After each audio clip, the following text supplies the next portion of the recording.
Welcome to Coruzant Technologies, home of the Digital Executive Podcast. Welcome to the Digital Executive. Today's guest is Brian Stern.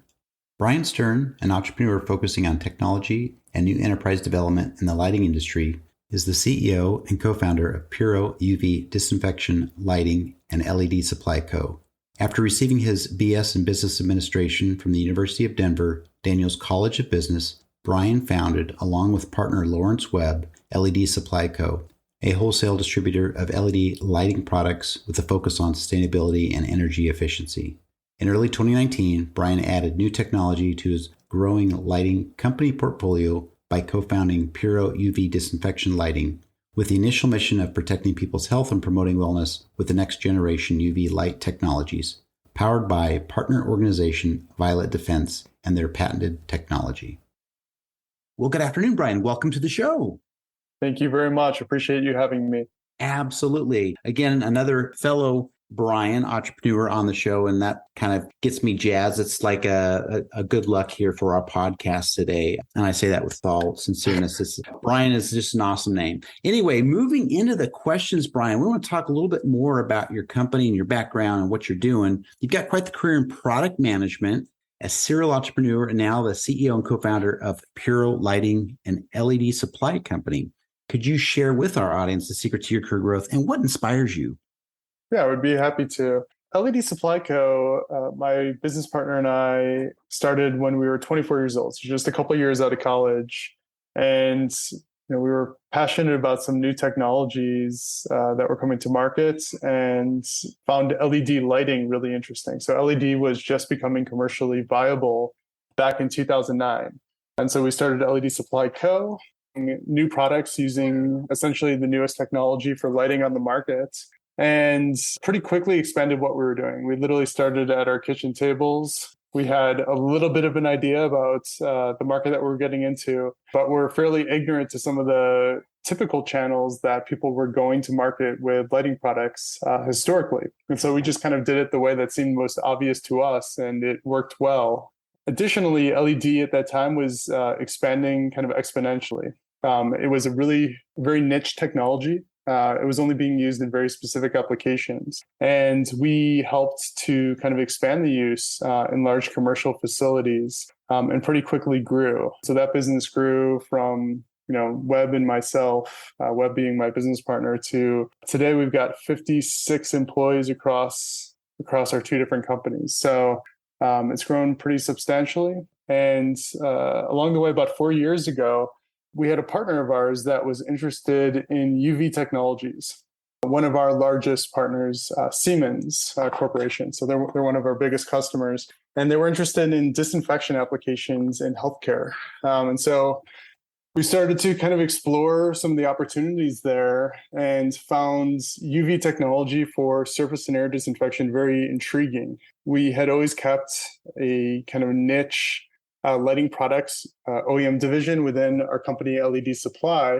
And we decided to establish a brand called Puro around UV disinfection technologies as a part of LED Supply. This was roughly 4 years ago. We were primarily focused on healthcare applications, some athletic applications, and our technology was very innovative, and it was very unique in the category. And so we were primarily doing acute surface disinfection. So we could inactivate viruses, bacteria, fungus, and mold on surfaces in very short periods of time with a very high intensity UV source. And we were starting to have good success there. And then the pandemic came around. And so what we found during the pandemic was all of a sudden the applications for the technology that we were bringing to market expanded exponentially. We went from being, from it being a niche category within our company to essentially one of the most popular categories in a very short period of time. We won some of the largest UV projects around the world. One of the most notable installations at the time was for the city of New York for their mass transit, so like subways and buses. We were the technology selected at the beginning of the pandemic to disinfect all those transit vehicles. And as part of that, we were one of the first companies in the world to actually test against SARS-CoV-2, so the COVID-19 virus. I think we were the third organization in the world to actually test against live virus with a UV source.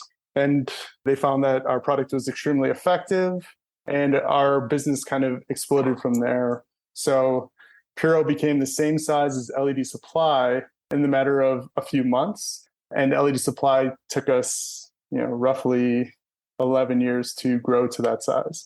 So it was very exciting. We spun off Puro into its own company. So now they're two separate entities. We took on outside investment. Our largest investor in Puro is Acuity Brands, which is the largest lighting manufacturer in North America. So they backed our business. And from there, we were able to kind of expand exponentially. So it was a really exciting time, a lot of work, but a lot of fun at the same time. So it's been an exciting ride. Thank you for sharing, Brian. I appreciate that. And you did touch on a question I was going to ask you, but maybe you could just highlight maybe your most significant challenge during the pandemic with trying to get this out to market. For sure. So with Puro, our UV disinfection systems, all of a sudden we had tremendous demand and very, very limited supply. If you remember back at the beginning of the pandemic and kind of in the midst of it, most manufacturing facilities actually were shut down. And so supply chain became very challenging. And all of a sudden we had all these companies and government agencies and organizations and people that wanted our products, but we couldn't make them fast enough. And so we actually had to bring up production in certain factories that produce various components for our products that had been basically shut down. So we were able to get some of those production facilities back up and running to help produce some of the components that went into our fixtures so we could actually supply the market. And that was one of the hardest things that we were dealing with. All of a sudden you have a tremendous demand for your product and you can't get it to the people that want it. We sold out of all of our inventory at Puro in 2 days after the New York City job. And so we just had this really challenging supply and demand environment. And finally, we were able to get production up. We were able to start really producing product at a steady rate and actually fulfill a lot of the orders that were coming in, which was exciting. But that was one of the hardest things. At the same time, we had to staff up pretty substantially, which again, during the pandemic was a challenging thing to do. People were pretty locked down. We had to market our products. We had to, fulfill orders in our warehouses and staff up pretty substantially. And so it was challenging to do that. Webb and I ended up doing a lot of it ourselves with a few of kind of our core employees that were really helpful and stepped up during that time period. And we were fully functional, by pretty much May or June, kind of following the start of the pandemic in March of 2020. So that was one of the hardest things that we dealt with. But again, it was exciting. We had a product that was in demand, and we had a product that was able to really help people and help facilities. Our products got used in an amazing amount of different types of locations, but they were being used for disinfecting masks in hospitals because there was a high intensity UV source. We were actually able to test it on N95 material to make sure that it actually was able to penetrate it well.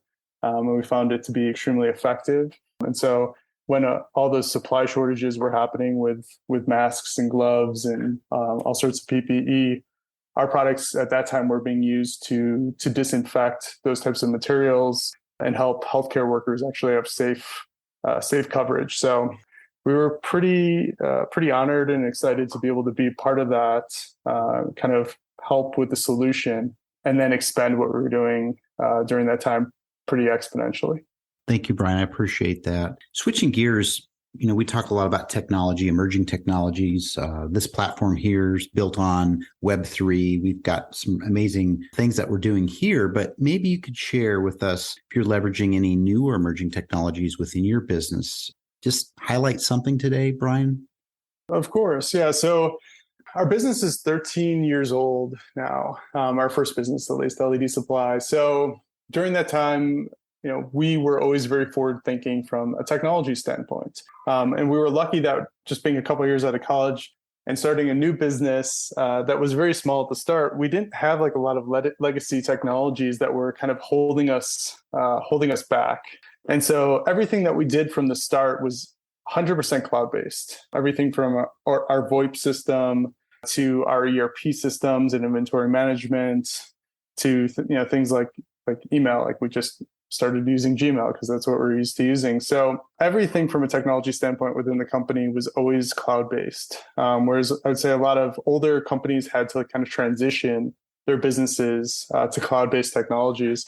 We were there from the start.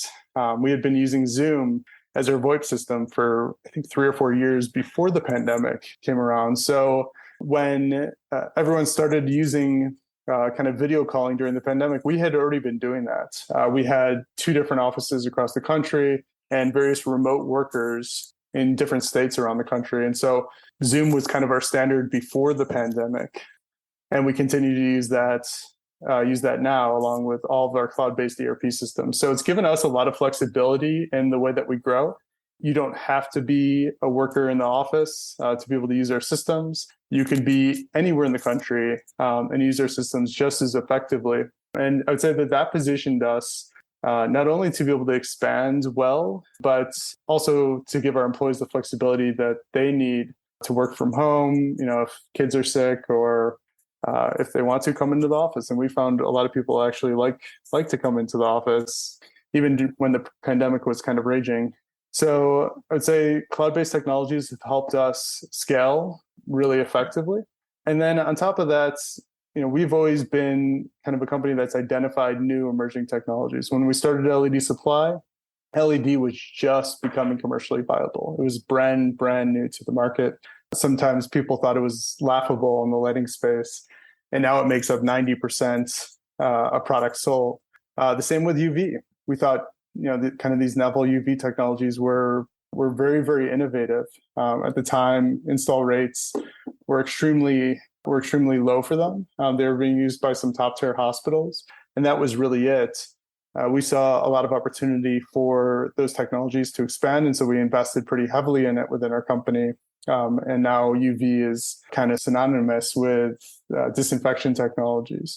So I would say for any entrepreneur, if you can identify kind of emerging trends, those are always going to be good places to be. Obviously, you have to work really, really hard, and you have to have a good business mind, but it helps to be in a place where you have the ability to expand from a new technology standpoint. And then on the just the cloud-based technology side, it's helped our business dramatically from a scale standpoint. Thank you, Brian. Appreciate that. Last question for you, Brian. If you could just tell us maybe something from your career experience that might be helpful for those looking to grow their career in entrepreneurship. Sure. So, for me, entrepreneurship has been, one of the most amazing things I've done in my lifetime. I always kind of latched onto it. So just to put in perspective, like my business partner, Webb, and we went to college together at University of Denver. We talked about starting businesses when we were in school. And then, we would always bounce business ideas kind of back and forth between each other. And finally one stuck and we decided to take the plunge. The hardest thing to do is just kind of that first step. It's really taking the plunge into an idea and building it out. But what I've found is, if you work hard enough at it, like you will build a business successfully.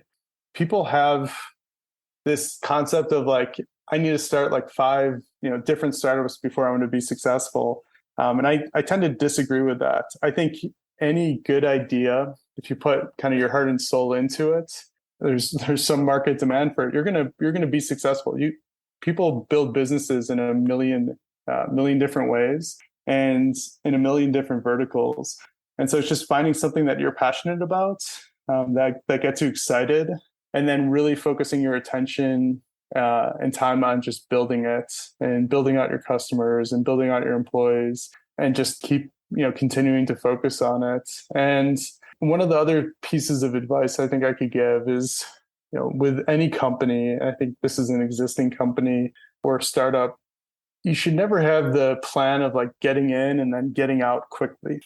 These things take a tremendous amount of time to build and grow. And along the way, you're learning so much, you're making so many mistakes and you're learning from those mistakes, but it is going to take a lot of time and a lot of effort to grow it. And so you need to be in for the long haul. And when you are, you're going to find where you're successful.